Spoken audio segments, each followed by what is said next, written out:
স্থানীয় সময় বৃহস্পতিবার রাতে ইসরায়েলের মধ্যাঞ্চলে ক্লাস্টার বোমা ছোড়ে ইরান। রাজধানী তেল আবিব লক্ষ্য করে একের পর এক ক্ষেপণাস্ত্র নিক্ষেপ করা হয়। ইসরায়েলি সেনাবাহিনী প্রতিহতের দাবি করলেও কয়েকটি ক্ষেপণাস্ত্র আঘাতের ফুটেজ পাওয়া গেছে।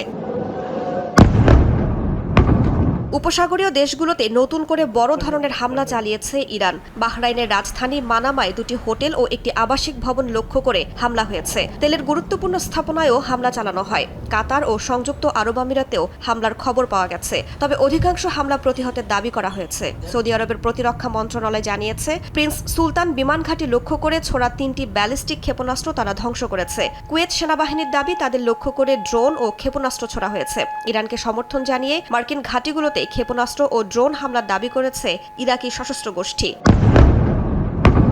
ইসরায়েল ও যুক্তরাষ্ট্র পাল্টা হামলা অব্যাহত রেখেছে ইরানে। তেহরানের আকাশে যুদ্ধ বিমানের শব্দ এবং বড় ধরনের বিস্ফোরণের শব্দ শোনা গেছে। ইরানের সামরিক সক্ষমতা ধ্বংসের ঘোষণা দিয়েছে ইসরায়েলের প্রতিরক্ষা মন্ত্রী। ইরানের ড্রোন বহনকারী একটি জাহাজে হামলার দাবি করেছে যুক্তরাষ্ট্র।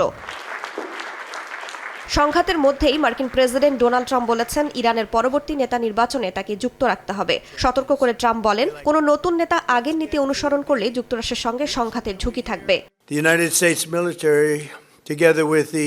মার্কিন সামরিক বাহিনী তাদের চমৎকার ইসরায়েলি অংশীদারদের সঙ্গে নিয়ে নির্ধারিত সময়ের অনেক আগেই শত্রুকে সম্পূর্ণভাবে ধ্বংস করে চলেছে। এমন মাত্রায় তা করা হচ্ছে যা মানুষ আগে কখনো দেখেনি। প্রতি ঘন্টায় ইরানের ক্ষেপণাস্ত্র ও ড্রোন সক্ষমতা ধ্বংস করছি, এমনভাবে আঘাত করছি যা কেউ ভাবতেও পারেনি। তারা কোনো ক্ষেপণাস্ত্র ছুড়লেই 4 মিনিটের মধ্যে সেই লঞ্চার লক্ষ্য করে হামলা করা হচ্ছে। তারা বুঝতেই পারছে না কি ঘটছে। অন্যদিকে ট্রাম্পের যুদ্ধ ও কূটনৈতিক পরিকল্পনা ব্যর্থ হবে বলে হুঁশিয়ারি দিয়েছেন ইরানের পররাষ্ট্রমন্ত্রী আব্বাস আরাকচি। ইরানে স্থল অভিযান চালালে মার্কিন সেনাদের মোকাবিলায় তেহরান প্রস্তুত বলেও জানান তিনি। আমরা যুদ্ধবিরতির জন্য কোনো অনুরোধ করছি না। যুক্তরাষ্ট্রের সঙ্গে আমাদের আলোচনা করার কোনো কারণ আমরা দেখছি না। আমরা তাদের সঙ্গে 2 বার আলোচনা করেছি, আর প্রতিবারই তারা আলোচনার মাঝপথে আমাদের উপর হামলা করেছে। এই মুহূর্তে যুদ্ধ বন্ধ করার কোনো ইচ্ছে আমাদের নেই, তবে যুদ্ধ চলতে থাকলে আমরা সব ধরনের সম্ভাব্য পরিস্থিতি বিবেচনা করব।